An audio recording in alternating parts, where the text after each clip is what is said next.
Le silence de la nuit était épais, presque palpable. Dehors, la lune filtrait à travers les volets clos de ma cuisine, dessinant des ombres étranges sur le carrelage froid. Je ne pouvais pas dormir. Depuis cette découverte. Cette horreur.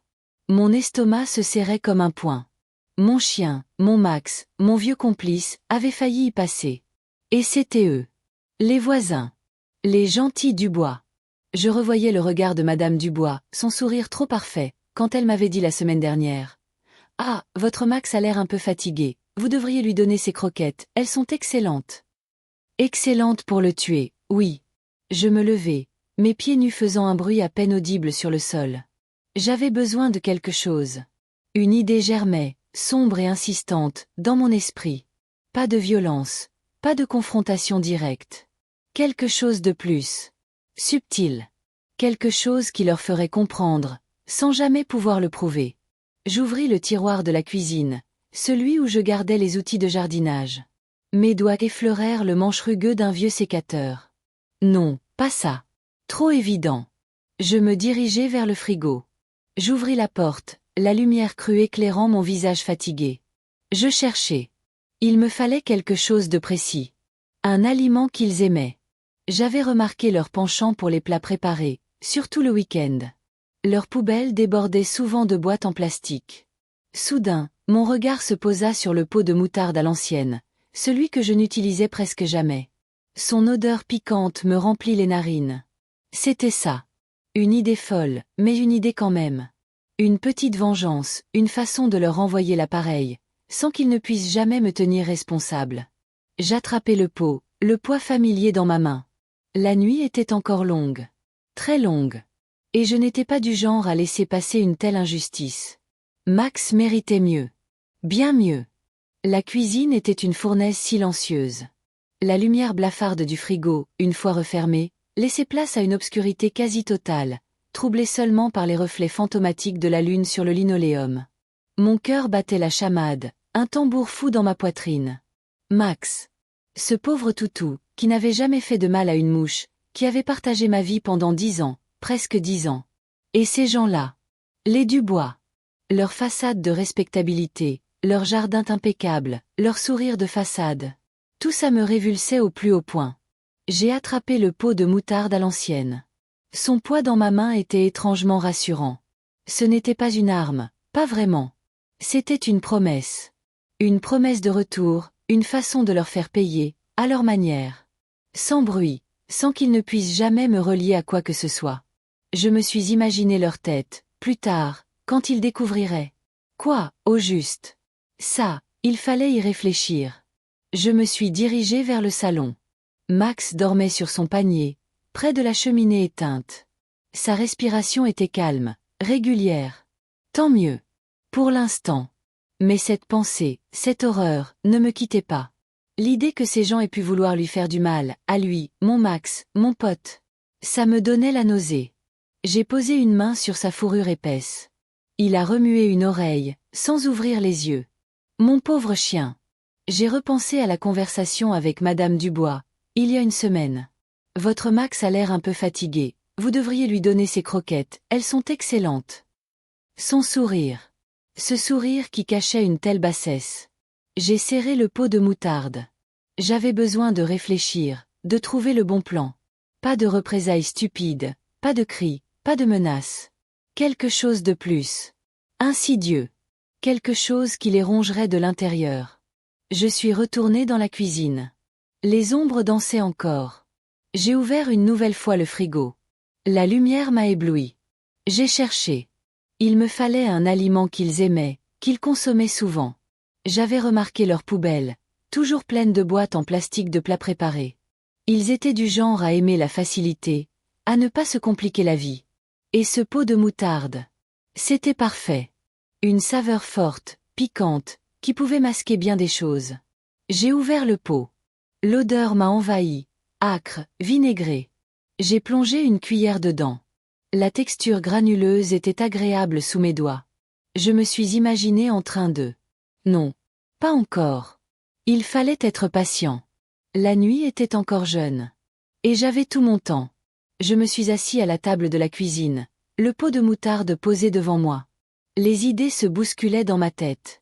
Comment faire? Quand? Où? Il fallait que ce soit parfait. Il fallait qu'ils comprennent, sans jamais pouvoir me dénoncer. Il fallait que ce soit leur propre faute. J'ai repensé à leur jardin. Ils aimaient tellement leur pelouse parfaite, leur rosier taillé au millimètre. Ils passaient des heures dehors, à s'occuper de leurs plantes. Et leur barbecue, le week-end. Ils aimaient recevoir, faire semblant. J'ai souri. Un sourire amer. J'ai attrapé mon téléphone. J'ai cherché dans mes contacts. Le numéro de Monsieur Dubois. Je l'ai regardé, hésitant. Non. Pas maintenant. Trop tôt. Il fallait attendre le bon moment. J'ai reposé le téléphone. J'ai regardé le pot de moutarde. Une idée commençait à prendre forme.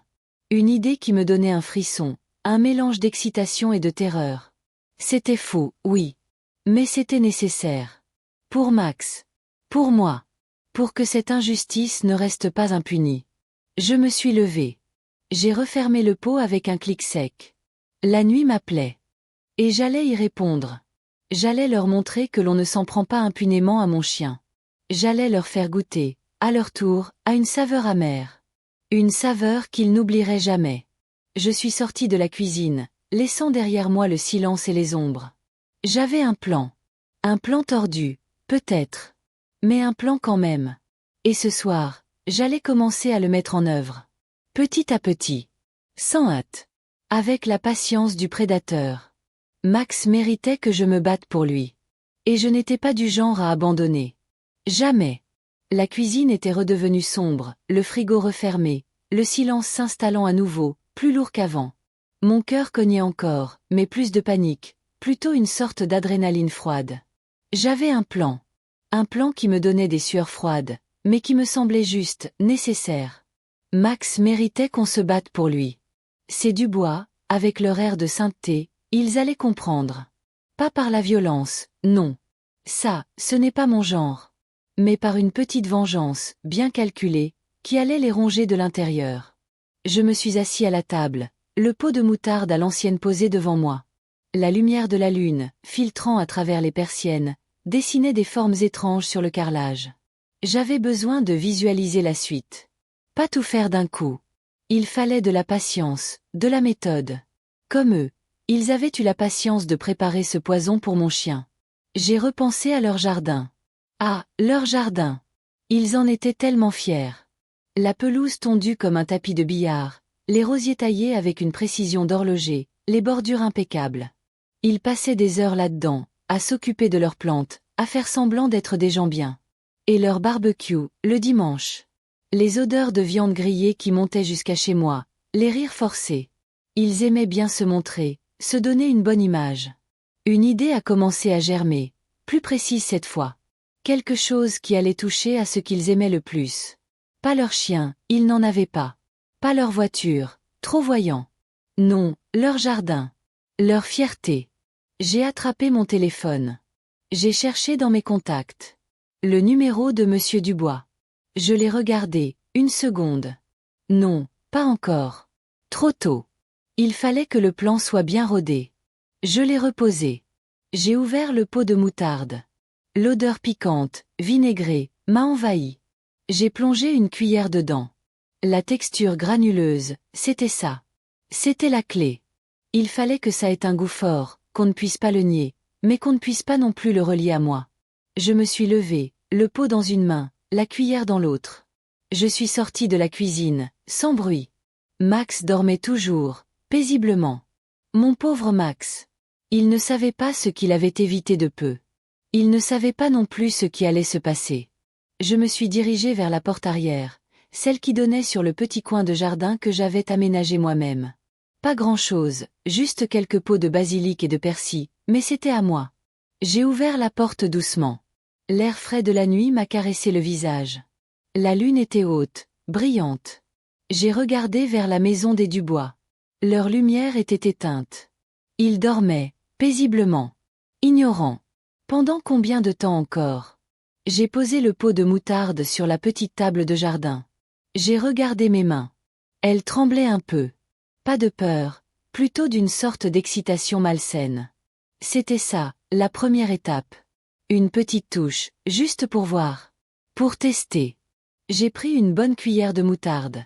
L'odeur me vrillait les narines. J'ai marché jusqu'à la limite de ma propriété, là où commençait leur pelouse immaculée. J'ai regardé autour de moi. Personne. Juste le murmure du vent dans les arbres. J'ai fait quelques pas sur leur gazon. C'était doux, souple sous mes pieds. J'ai souri. Un sourire qui ne me ressemblait pas. J'ai choisi un petit coin, près de leur rosier le plus beau, celui qui avait les fleurs d'un rouge profond. J'ai creusé un petit trou avec la cuillère, juste assez pour y déposer la moutarde. Puis j'ai recouvert avec la terre, entassant doucement. Voilà. C'était fait. Une petite graine de discorde, plantée dans leur jardin parfait. Ils ne trouveraient rien, jamais. Juste une tache un peu étrange dans leur pelouse, une odeur bizarre près de leur rosier. Et peut-être, juste peut-être, que ça suffirait à les faire douter. À les rendre un peu paranoïaques. Je suis retournée à l'intérieur, le cœur battant toujours la chamade. J'ai refermé la porte à clé. La cuisine m'a semblé plus accueillante maintenant.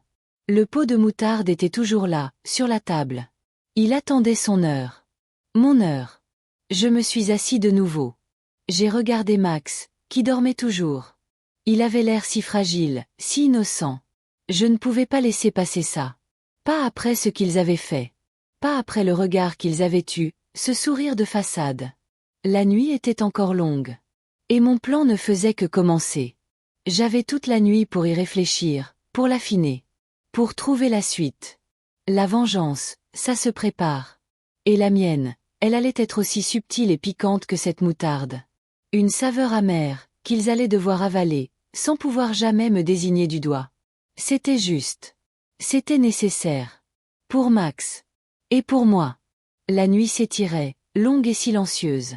Dehors, le chant des grillons semblait se moquer de mon agitation intérieure. J'étais assis à la table de la cuisine, le pot de moutarde à l'ancienne posé devant moi comme un trophée étrange. Ce n'était pas encore la vengeance. Pas vraiment. C'était la préparation. La mise en scène. Je repensais à la discussion avec Madame Dubois, il y a quelques jours. Son sourire en coin, ses paroles mielleuses. Ce Max, il est si beau, mais il a l'air si fatigué. Vous devriez essayer ces nouvelles croquettes, elles sont miracles. Miracle. Quelle ironie. Ces croquettes, je les avais jetées à la poubelle dès qu'elle avait tourné les talons.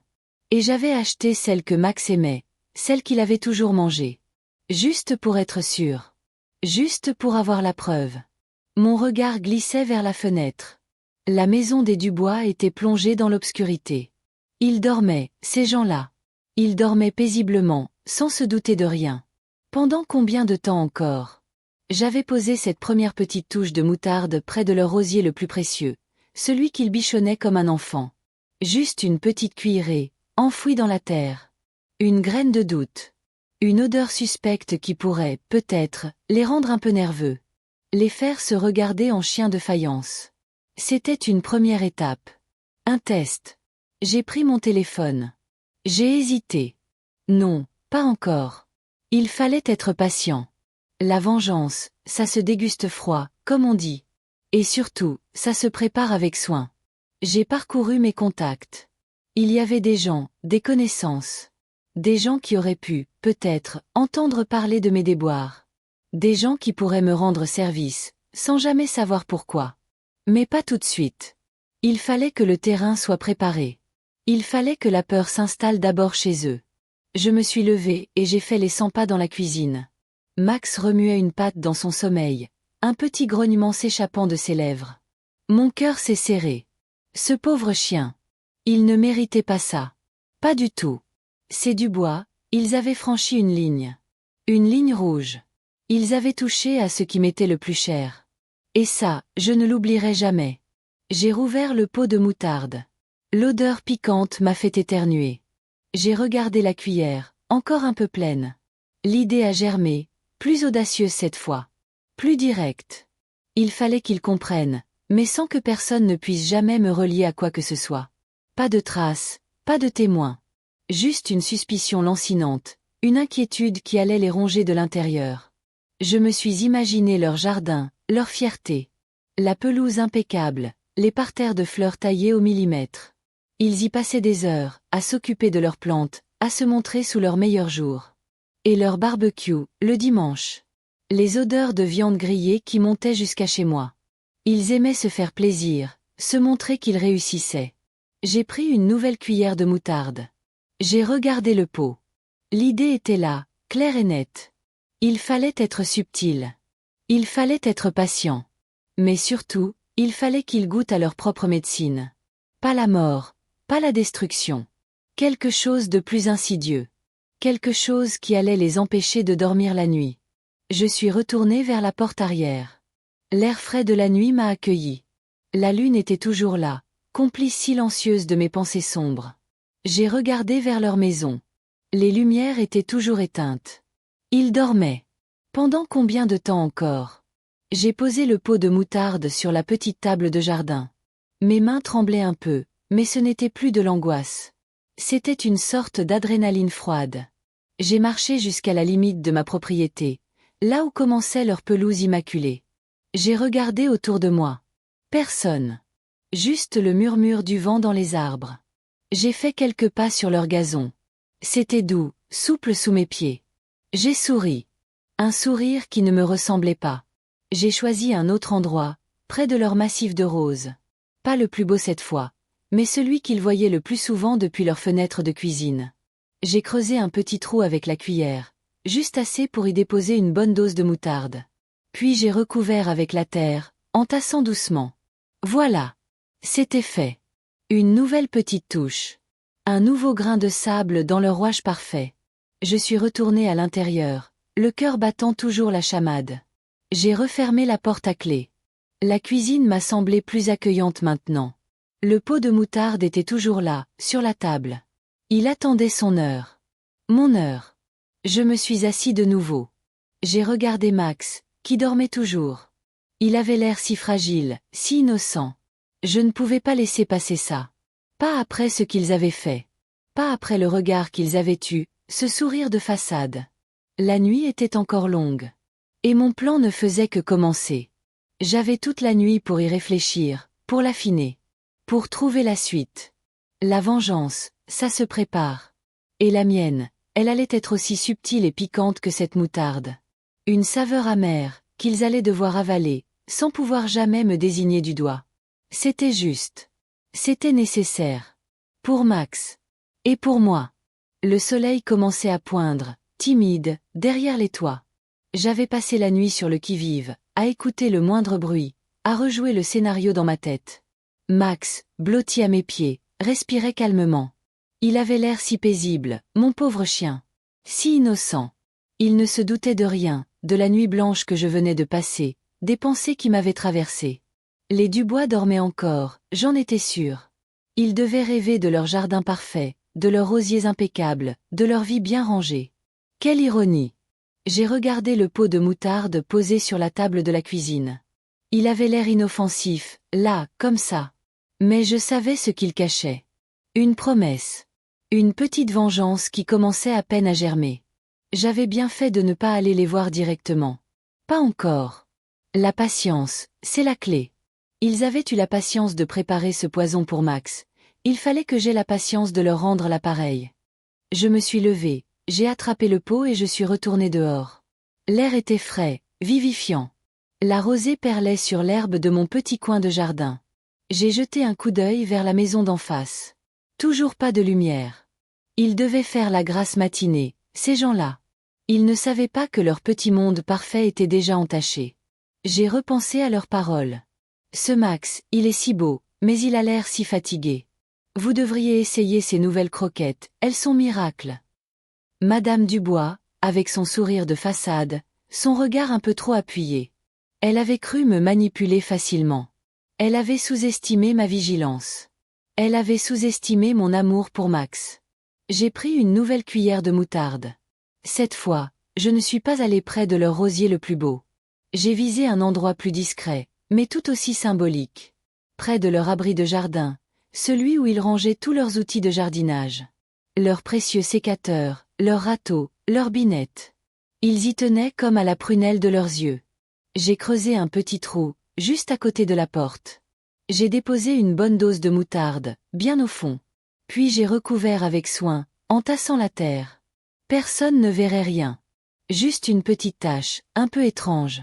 Une odeur qui pourrait se répandre avec le vent. Une petite inquiétude qui allait s'installer, insidieuse. Je suis rentré. Max s'était réveillé. Il s'est étiré, m'a regardé avec ses grands yeux pleins de confiance.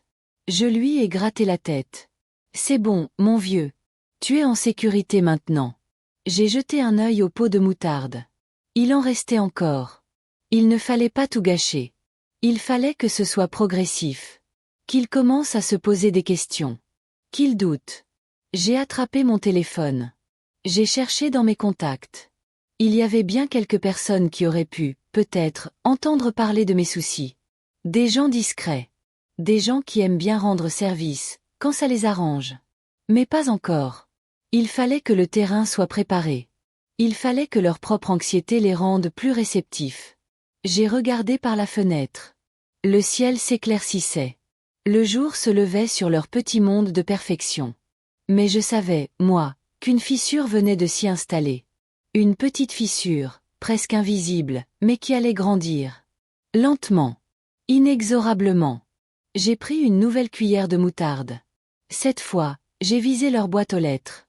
Juste à côté, là où le courrier glisse. Une petite touche de plus. Un signe. Un message sans mots. Ils allaient commencer à se demander ce qui se passait. Ils allaient se regarder, peut-être, avec suspicion. C'est toi qui as fait ça. Non, et toi? Le soleil brillait maintenant, réchauffant la cuisine. Max s'est couché à mes pieds, la tête sur mes chaussures. Il avait l'air si bien, si en confiance. Il ne savait pas que je me battais pour lui. Il ne savait pas que j'étais prêt à tout. J'ai refermé le pot de moutarde. Il était presque vide. C'était bien. Il fallait laisser le temps faire son œuvre. Il fallait les laisser se consumer dans leur propre incertitude. La vengeance, ça ne se fait pas à la va-vite. Ça se cultive. Ça s'arrose. Et moi, j'avais trouvé la meilleure façon de le faire. Une façon subtile, piquante, inavouable. Une saveur amère qu'ils allaient devoir avaler, jour après jour. Sans jamais pouvoir me pointer du doigt. C'était juste. C'était nécessaire. Pour Max. Et pour moi. Je me suis assis, le regard perdu dans le vide. La journée s'annonçait longue. Et mon plan, lui, ne faisait que commencer. Le soleil se levait à peine, projetant des ombres longues et fines sur la pelouse encore humide de rosée. La nuit avait été longue, remplie de pensées qui tourbillonnaient comme des feuilles mortes dans un vent d'automne.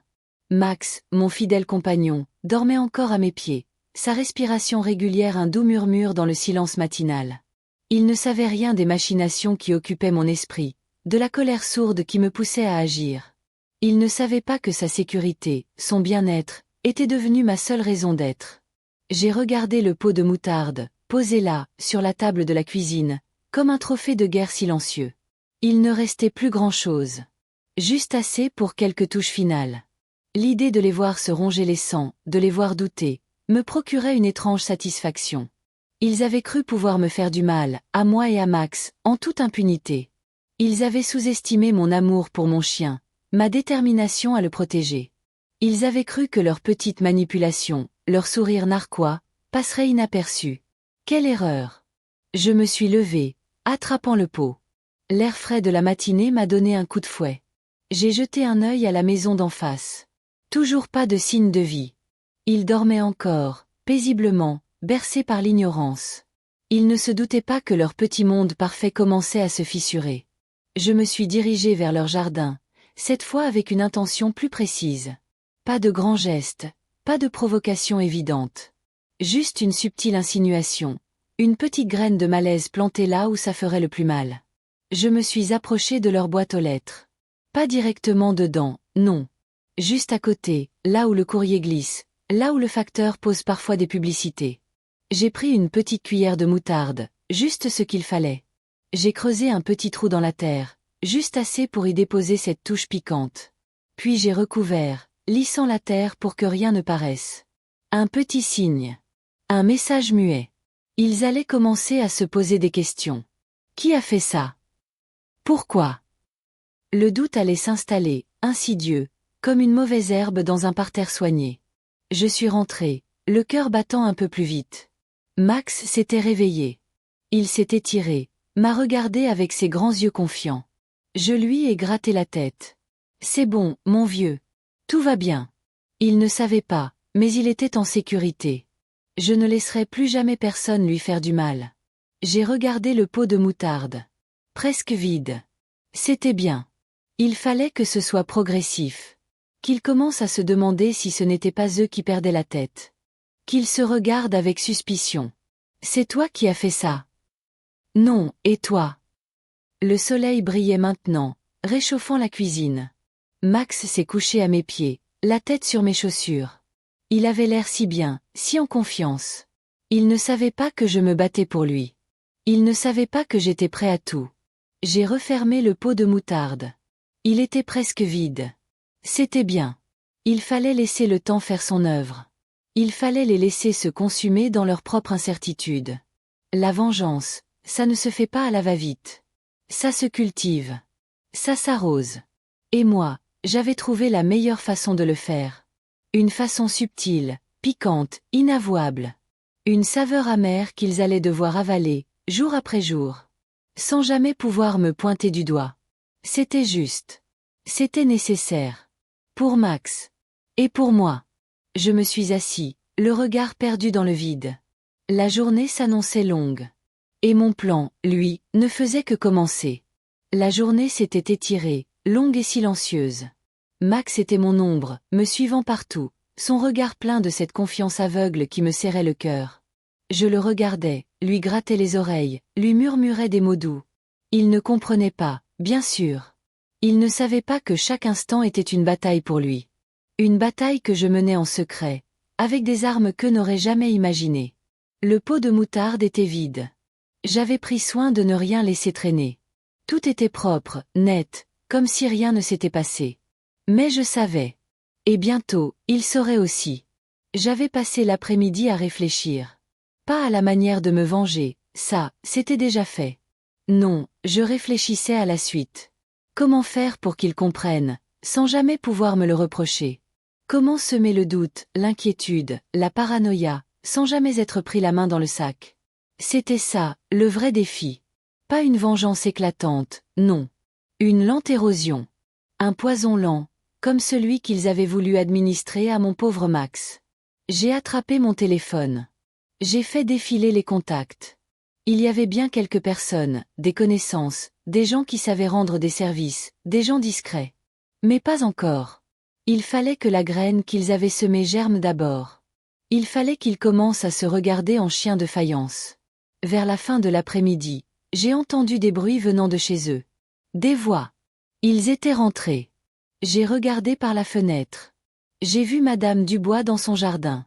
Elle arrosait ses rosiers, avec ce sourire figé qu'elle avait toujours. Elle semblait nerveuse. Ses gestes étaient un peu brusques, moins assurés que d'habitude. Elle jetait des coups d'œil fréquents vers ma maison. Elle cherchait quelque chose. Ou elle craignait quelque chose. Un petit sourire a effleuré mes lèvres. Ça commençait. Lentement, mais sûrement. J'ai pris un vieux torchon, je l'ai mouillé. Je suis sorti sur le perron, faisant mine de nettoyer la rambarde. J'ai vu Monsieur Dubois sortir à son tour. Il avait l'air soucieux. Il a regardé la boîte aux lettres, puis le sol juste à côté. Il s'est accroupi, a touché la terre. Sa femme l'a rejoint. J'ai entendu des bribes de conversation. Tu es sûr? Je ne comprends pas. C'est bizarre. Il se posait des questions. Il doutait. C'était exactement ce que je voulais. Pas de confrontation directe, pas de cris, pas de menaces. Juste cette petite graine de malaise, plantée là où ça les gratterait sans cesse. Comme une démangeaison impossible à calmer. Max est venu se frotter contre mes jambes. Je l'ai regardé, puis j'ai regardé les Dubois. Ils se regardaient maintenant, avec une méfiance nouvelle. Leur sourire s'était évanoui. Leur visage était tendu. Le soleil commençait à décliner, projetant de longues ombres sur leur pelouse impeccable. Mais sous cette perfection apparente, quelque chose avait commencé à pourrir. J'ai rentré le torchon, j'ai fermé la porte. Max s'est couché, la tête sur mes pieds. Je l'ai caressé. Ne t'inquiète pas, mon vieux, j'ai murmuré. On n'est plus fort qu'eux. La nuit tombait. Une nuit qui s'annonçait plus calme pour moi, mais pas pour eux. Pour eux, l'inquiétude ne faisait que commencer. C'était juste le début. Et j'avais encore quelques idées en tête. Des idées qui allaient les tenir éveillés, eux aussi. La patience, c'était la clé. Et j'en avais à revendre. Les jours suivants, j'ai observé. Pas de manière ostentatoire, non. Juste des coups d'œil discrets, des regards furtifs par-dessus la clôture, des écoutes attentives quand le vent portait les voix jusqu'à chez moi. Max, lui, continuait sa vie, inconscient du drame qui se jouait. Il courait après sa balle dans le jardin, il dormait paisiblement à mes pieds, il me regardait avec ses yeux pleins d'amour qui me donnaient la force de continuer. C'était pour lui. Tout ça, c'était pour lui. Madame Dubois, je la voyais de plus en plus souvent. Elle sortait, elle regardait autour d'elle, elle semblait chercher quelque chose. Elle ne jardinait plus avec le même entrain. Ses gestes étaient hésitants, presque apeurés. Un jour, je l'ai vue s'arrêter net devant sa boîte aux lettres. Elle a penché la tête, a froncé les sourcils. Elle a même tendu la main, comme pour toucher quelque chose, puis s'est ravisée. J'ai senti une petite satisfaction monter en moi. Ça marchait. Le doute s'installait. Monsieur Dubois, lui, était plus discret. Mais je le sentais. Il rentrait du travail, il avait l'air plus fatigué, plus préoccupé. Il passait moins de temps sur sa terrasse. Il restait à l'intérieur, les rideaux tirés. Je me suis demandé ce qu'il pouvait bien penser. Est-ce qu'il se doutait de quelque chose? Est-ce qu'il se demandait si sa femme n'était pas en train de perdre la tête? Ou est-ce qu'il pensait à moi? À ce que j'avais pu faire? Une petite voix me disait que j'allais trop loin. Que cette vengeance sournoise n'était pas dans ma nature. Mais je la faisais taire. Je pensais à Max, à la façon dont il avait failli mourir. Je pensais à leur méchanceté gratuite, à leur arrogance. Ils avaient cru pouvoir me faire du mal impunément. Ils avaient sous-estimé ma capacité à aimer mon chien. Ils avaient cru que je ne serais jamais capable de réagir. Quelle erreur! J'ai commencé à modifier mes habitudes. Je sortais plus tard, je rentrais plus tôt. Je faisais attention à ne pas croiser leurs regards trop longtemps. Je voulais qu'ils se sentent observés, jugés, sans pouvoir dire pourquoi. Je voulais qu'ils se posent des questions sur tout et sur rien. Sur un bruit suspect dans la nuit, sur un objet déplacé, sur une sensation étrange. Un soir, alors que je promenais Max, je les ai vus. Ils étaient sur leur pelouse, éclairés par la lumière blafarde de leur jardin. Ils parlaient à voix basse, leurs gestes étaient tendus. Madame Dubois pointait du doigt quelque chose près de la clôture, là où j'avais fait mon petit travail quelques jours auparavant. Monsieur Dubois hochait la tête, l'air grave. Ils avaient l'air d'un couple qui cachait un secret, un lourd fardeau. Max a tiré sur sa laisse, voulant aller renifler un buisson. Je l'ai retenu. « Viens, mon vieux », j'ai murmuré. « On rentre. » Je ne voulais pas qu'il s'approche trop près d'eux. Pas encore. Il fallait que ça continue à mijoter. Il fallait qu'il se ronge de l'intérieur. De retour à la maison, j'ai regardé le vide. Max s'est couché à mes pieds, son souffle chaud sur mes chevilles. Il était là, en sécurité. C'était le plus important. Je me sentais étrangement calme. La colère sourde s'était transformée en une détermination froide. Ils allaient payer. Lentement, sûrement. Ils allaient regretter d'avoir touché à ce qui m'était cher. J'avais encore des idées. Des idées qui allaient les tenir occupés, les faire douter de leur propre santé mentale. La patience, c'était mon arme secrète. Et j'en avais à revendre. Quelques semaines avaient passé. Pas beaucoup, juste assez pour que la routine s'installe à nouveau, mais une routine teintée d'une nervosité sourde, d'une attente permanente. Je sentais le changement chez les Dubois. C'était subtil, mais ça ne m'échappait pas. Madame Dubois, par exemple, ne sortait plus autant. Quand elle le faisait, c'était pour des courses rapides, le regard fuyant, comme si elle craignait d'être vue, d'être jugée. Elle avait perdu sa mine joviale, remplacée par une sorte de méfiance perpétuelle. Elle jetait des coups d'œil furtifs vers ma maison, mais ses yeux ne croisaient plus les miens.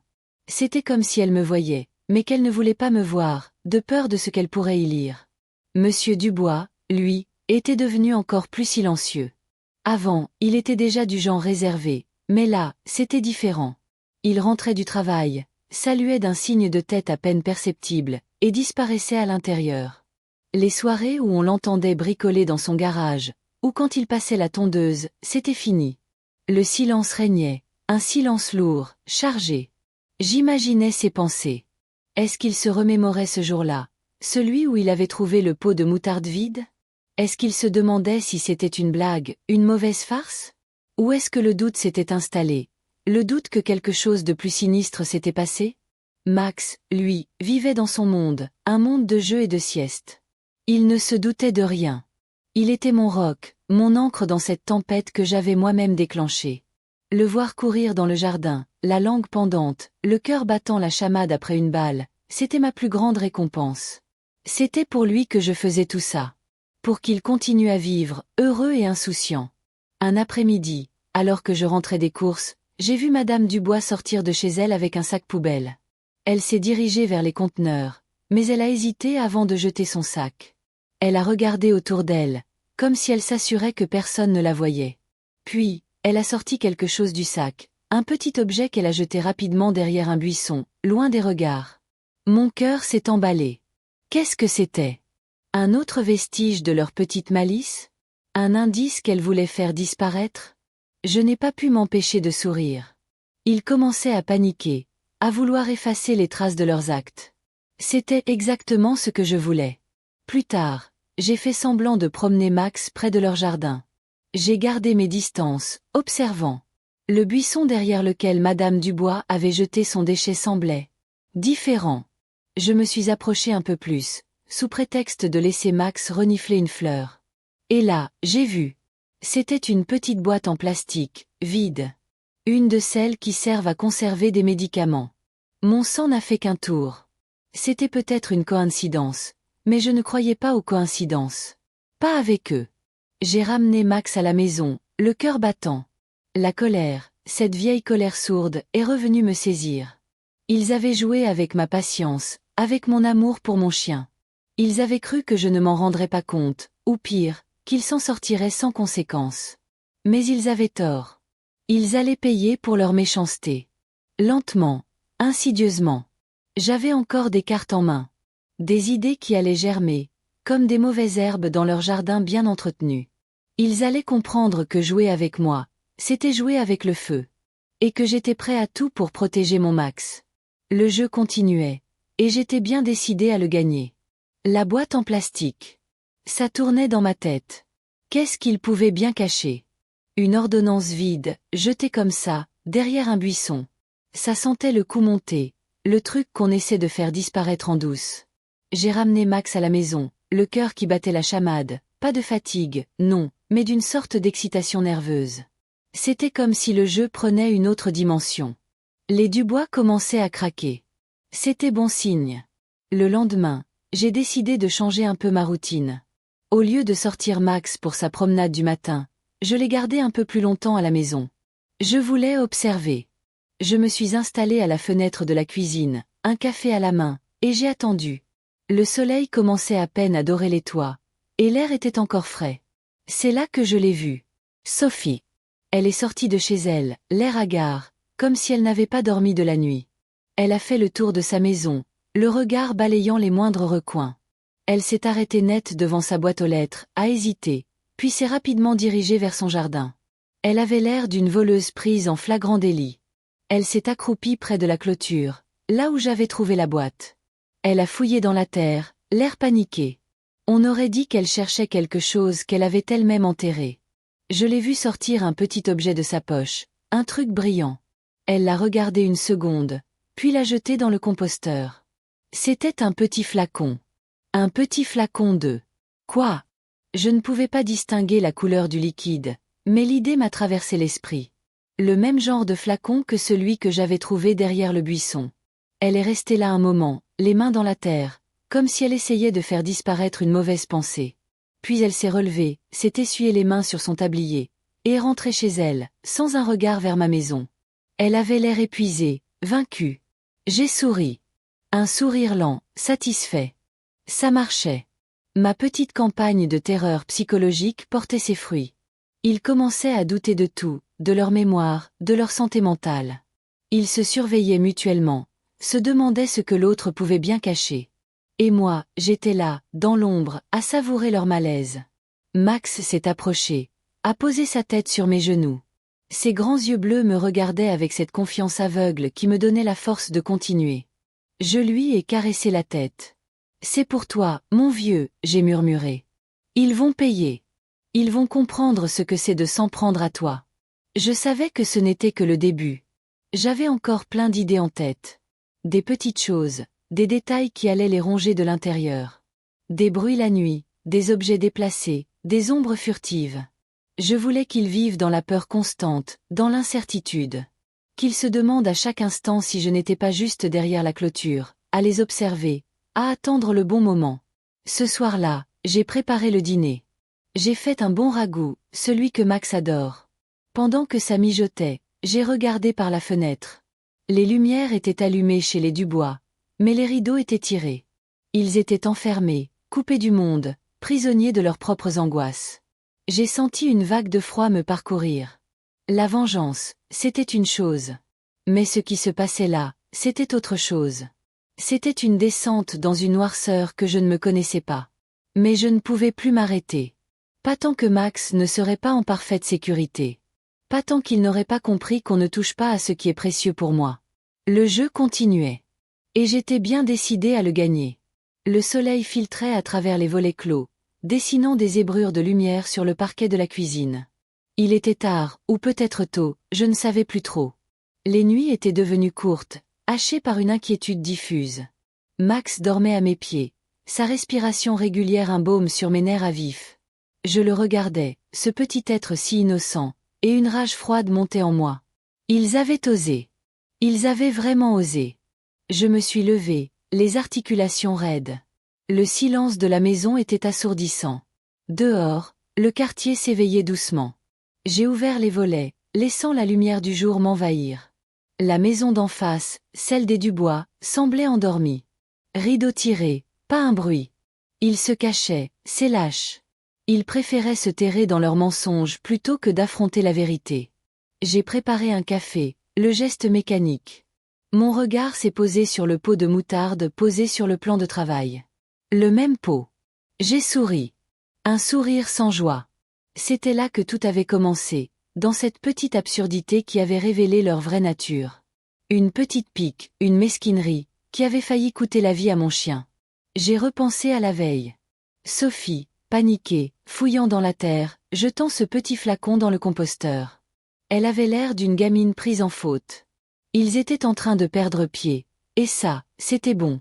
Leur petite manigance, leur tentative maladroite de dissimuler leurs traces, tout cela ne faisait que confirmer mes soupçons. J'ai pris mon manteau. Il fallait que je sorte, que je respire. Pas pour une promenade avec Max, non. Juste pour marcher, pour me vider la tête. J'ai jeté un coup d'œil à mon chien, toujours endormi. « Je reviens, mon vieux », ai-je murmuré. « Fais la sieste.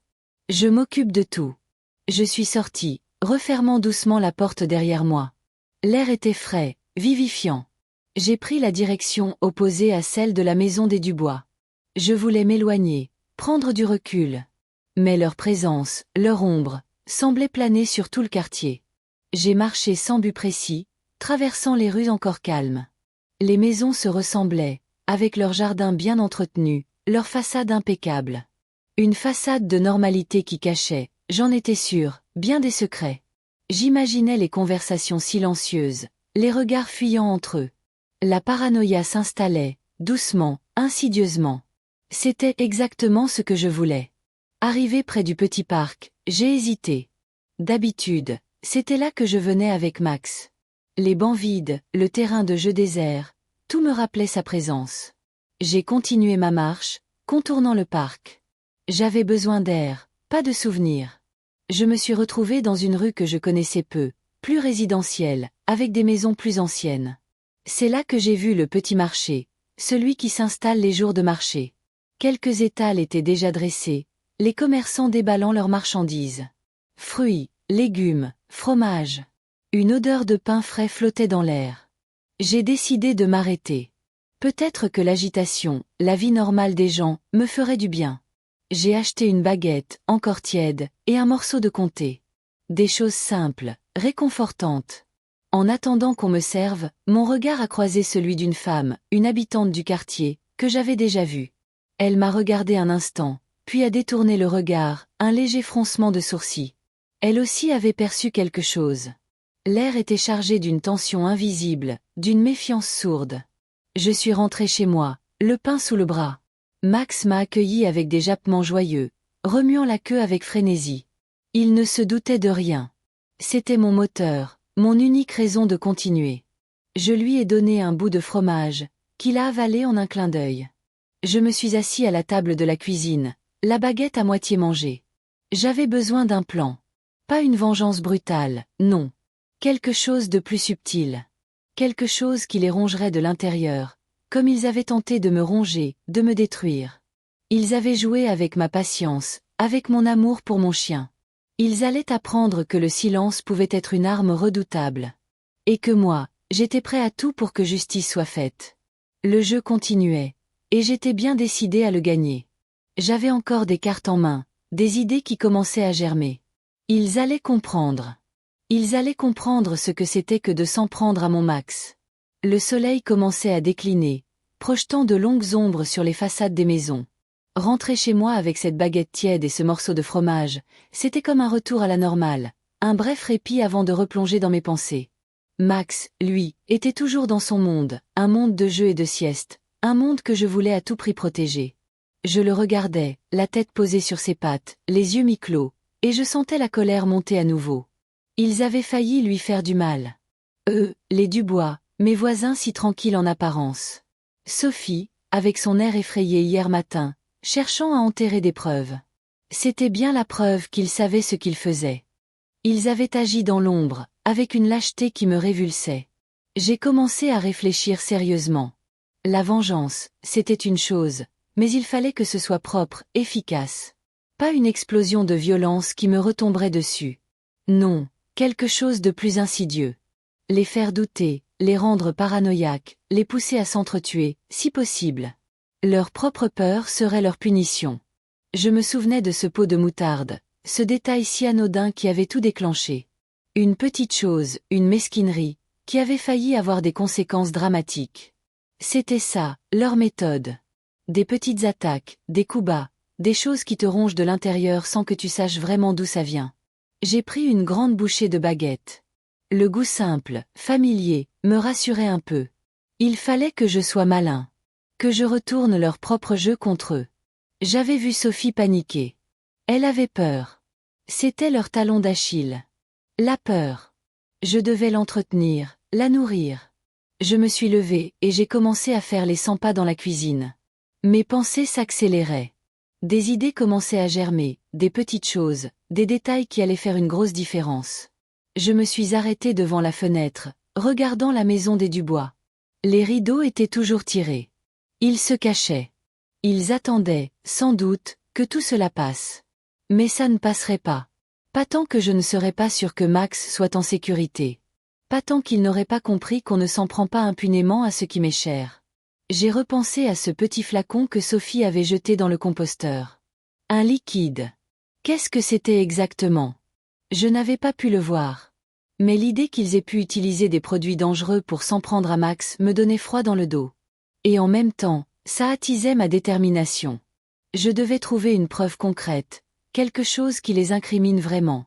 Pas seulement des suppositions, des intuitions. J'ai décidé de commencer par un petit quelque chose. Une diversion. Quelque chose qui allait les faire sortir de leur zone de confort, les obliger à réagir. J'ai ouvert le tiroir où je rangeais mes outils de bricolage. J'ai sorti une petite boîte de vis, des clous, et un petit marteau. Juste assez pour faire un peu de bruit, un peu de désordre. Il fallait que je sois patient, que je choisisse le bon moment. Le soir tombait. Les lumières commençaient à s'allumer dans les maisons du quartier. Chez les Dubois, c'était toujours aussi sombre, aussi silencieux. Comme s'ils s'étaient barricadés. J'ai souri. Ils étaient en train de se faire piéger par leur propre angoisse.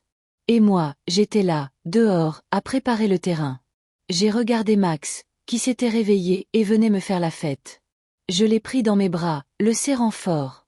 Ne t'inquiète pas, mon vieux, lui ai-je murmuré à l'oreille. Papa va s'occuper de tout. Ils vont payer. Je te le promets. Je savais que ce n'était que le début. Le chapitre 12. Il en restait encore 3. 3 chapitres pour tisser ma toile, pour les acculer. J'avais encore beaucoup d'idées en tête, des idées qui me faisaient frissonner, mais qui me donnaient aussi une force incroyable. Ils avaient sous-estimé ma capacité à agir. Ils allaient apprendre à leurs dépens ce que c'était que de jouer avec un homme qui n'a plus rien à perdre, surtout quand il s'agit de protéger son meilleur ami. Le jeu était loin d'être terminé. Et j'étais bien décidé à le gagner. La nuit tombait sur la petite ville, étirant des ombres longues et inquiétantes sur les façades endormies. Le silence était presque assourdissant, seulement troublé par le craquement lointain d'une branche sous le poids du vent. Assis à ma table de cuisine, la lumière blafarde de la lampe projetait mon visage dans une pénombre lugubre. Mes mains tremblaient légèrement en tenant la tasse de tisane, dont la chaleur réconfortante ne parvenait pas à dissiper le froid qui m'envahissait. C'était la première fois depuis des jours que je me sentais capable de rester immobile, de ne pas courir dans tous les sens, comme un animal traqué. Les événements de la semaine dernière tournaient en boucle dans ma tête, un film macabre dont je ne parvenais pas à me détacher. L'image de mon pauvre Léo, affaibli, souffrant, me hantait. La découverte de cette poudre blanche dans sa gamelle, cette certitude glaciale qui s'était installée en moi.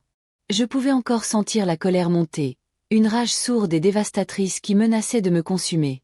Les voisins, ces gens que j'avais côtoyés, avec qui j'avais échangé des banalités sur le trottoir, avaient osé. Ils avaient osé s'en prendre à ce qui comptait le plus pour moi. Je me levai, mes jambes lourdes comme du plomb, et je marchai jusqu'à la fenêtre. Dehors, le jardin était plongé dans l'obscurité. Je pouvais deviner les silhouettes familières des arbres, mais tout semblait étranger, menaçant. C'est là, dans ce même jardin, que j'avais trouvé Léo ce jour-là, le ventre gonflé, les yeux vitreux. La nausée me reprenait à ce souvenir. J'avais passé des heures à réfléchir, à peser le pour et le contre, à chercher une solution qui ne me briserait pas davantage. La justice officielle, la police. J'y avais pensé, bien sûr. Mais comment prouver? Comment aller devant eux avec une histoire aussi invraisemblable, aussi personnelle? Ils me regarderaient avec pitié, ou pire, avec suspicion. Et puis, il y avait cette pulsion, cette envie irrépressible de régler les choses moi-même. Une envie qui me faisait peur, mais qui était aussi étrangement apaisante. J'avais passé les jours suivants à observer, à écouter. Discrètement, bien sûr.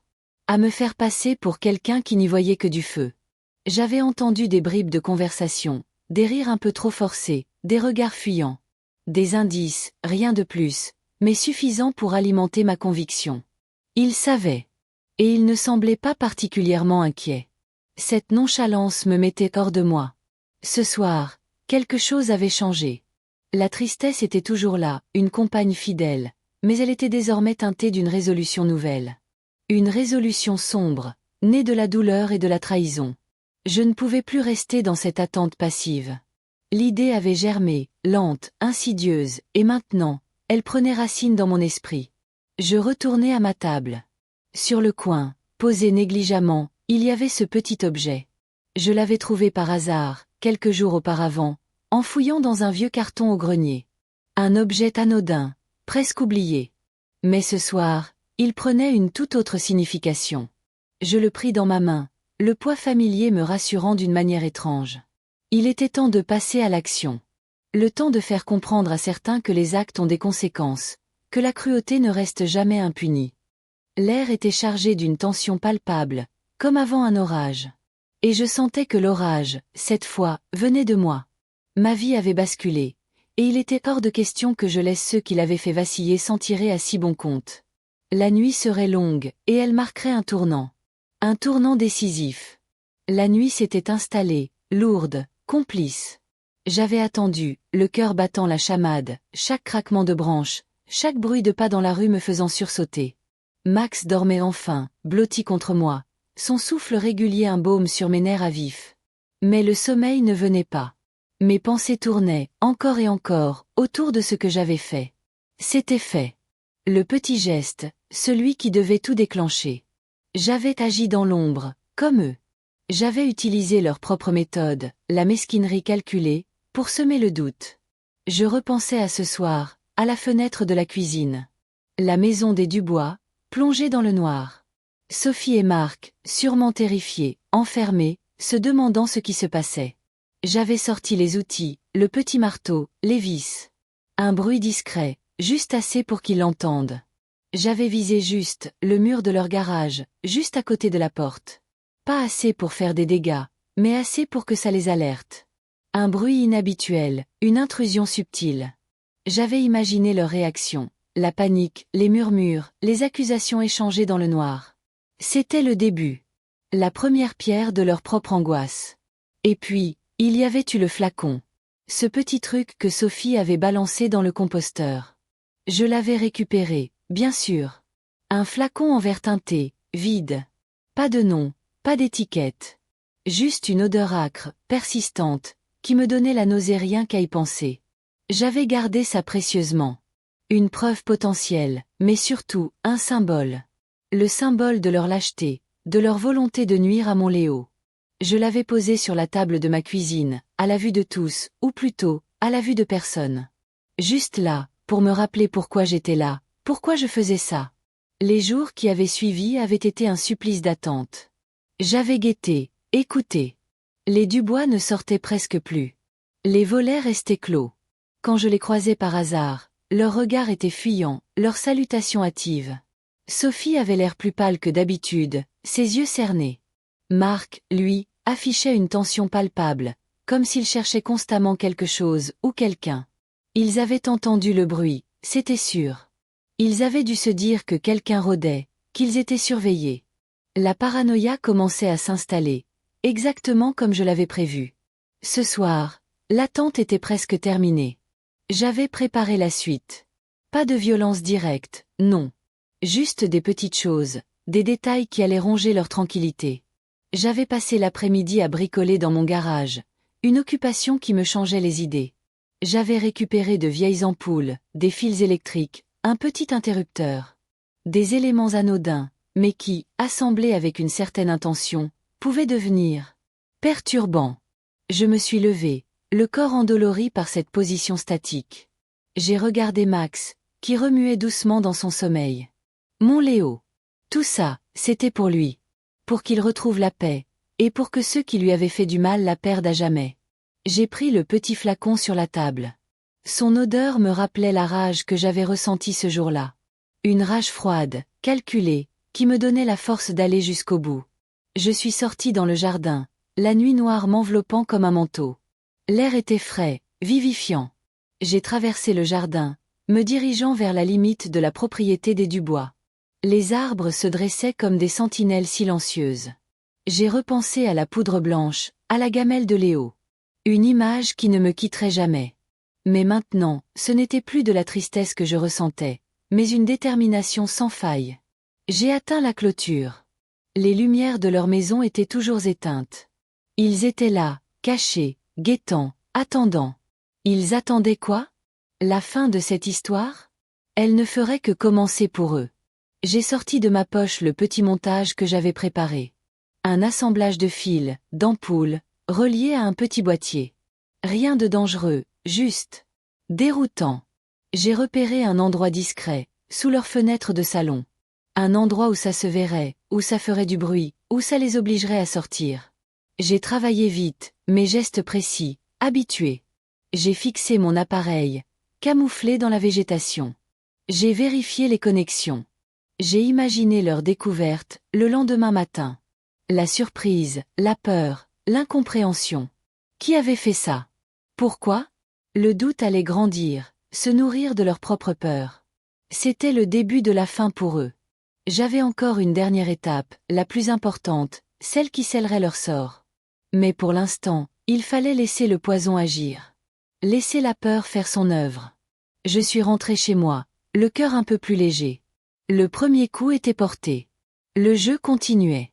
Et j'étais bien décidé à le gagner. Le lendemain matin, le soleil se levait à peine, mais déjà, l'air était lourd. Pas de la brume habituelle qui s'accrochait aux arbres, non. Une autre sorte de lourdeur, celle de l'attente. Je n'avais pas bien dormi. Le bruit du petit appareil que j'avais installé la veille dans le jardin des Dubois me revenait par bribes. Un grésillement léger, intermittent, comme un insecte pris au piège.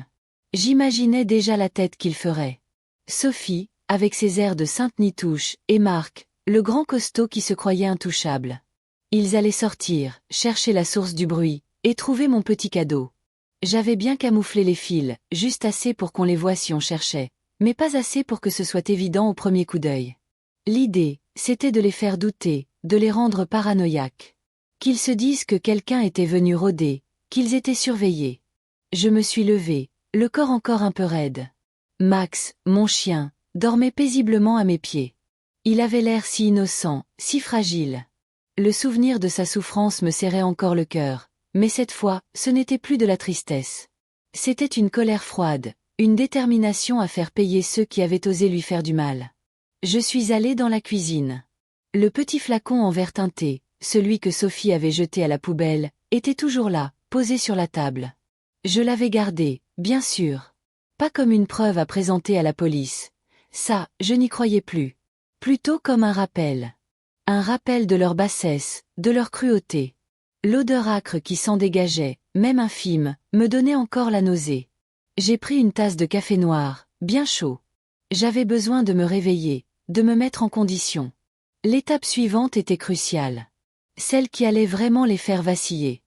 J'avais passé une partie de la nuit à y réfléchir, à peaufiner le plan. Pas de violence, non. Jamais. Mais une pression psychologique constante, un harcèlement subtil qui allait les ronger de l'intérieur. J'avais sorti mon vieux téléphone portable, celui que je n'utilisais plus que pour des appels d'urgence. J'avais acheté une carte SIM prépayée, anonyme. Le numéro était en tête de ma liste. J'ai regardé par la fenêtre. La maison des Dubois était encore plongée dans le silence. Les volets étaient fermés, comme d'habitude maintenant. Ils devaient être à l'intérieur, se demandant ce qui se passait. La paranoïa, c'était mon arme. J'allais la nourrir, la faire grandir. J'ai pris mon téléphone, mes doigts un peu tremblants. J'ai composé le numéro. Ça sonnait une fois, deux fois. J'imaginais Marc décrocher, le ton méfiant. Allô? Sa voix, un peu rauque. J'ai attendu une seconde, savourant le silence de mon côté. Puis, j'ai parlé, d'une voix changée, plus grave, presque un murmure. Vous avez entendu le bruit cette nuit? Un silence. Puis, un qui est-ce, plus tendu.